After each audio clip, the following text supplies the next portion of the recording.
they got fireworks in there. Yeah. Fireworks. Oh, fireworks. Do they celebrate the thing here as well? The Diwali. I know Monday has public holiday because of the Indian holiday. Say, that's near your house, isn't it? What is that? It's a motorbike. Load siya sa bag. Oh, they sell the bread and the ice cream. Oh. Like in Philippines.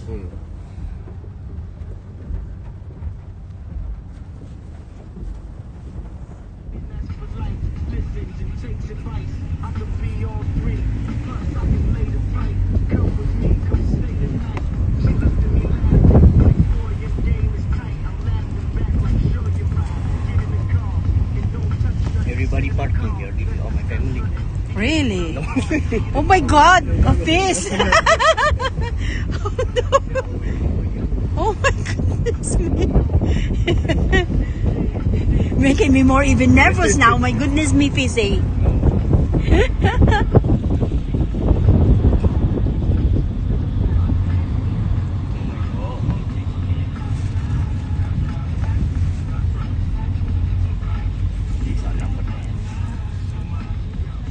Oh, this is number 10. We're in number 10.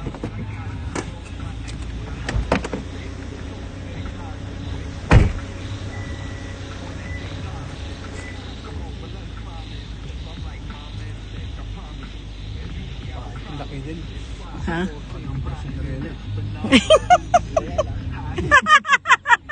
So, oh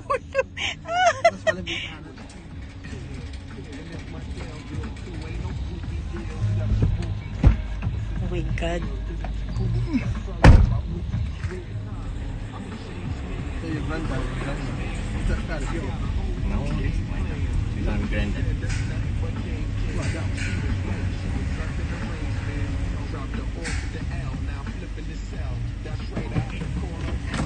Are they all nervous? Really? My God. Yan ang breakfast nila. You start from there. May rice. Mayroon silang rice. Meron sila niyan. Meron sila nito. Spring rolls. So, meron sila niyan. Dami nilang pagkain dito. Grabe. And then, meron silang naan bread. Pwede ka magpaluto ng pagkain.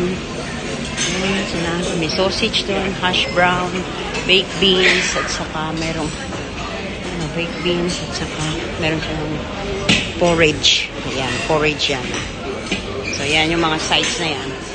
Iba na naman dito. May jam, cheese, mga jam, scones, pancakes, and waffle. Tapos, iba na namang side banda rito. Parang rice din, vegetable. Ito naman, may mga soup. And then, ewan ko na tawag dito. Katol. Katol. Katol, pagkain pala yung katol. Meron silang chicken herbal soup. Yan na yung soup. Tapos ayan yung kanilang rice. Yan na yung mga soup na ulit. Ito na yung parang gagawa ka ng mga umami, iba-ibang noodles. Ayan. Tapos ayan yung end. Tapos bundang sa side, andun yung mga juice. Puntahan natin yung mga juice. Ayan ang coffee side. Ayun din, coffee side. Ayan na yung mga juice naman nila. Meron silang orange juice. Ayan yan. Apple juice. Guava juice. Water. Cucumber. Kasi yan yung mga fruits nila banda. Ayan siya na tinapay din dito. Yung mga yogurts.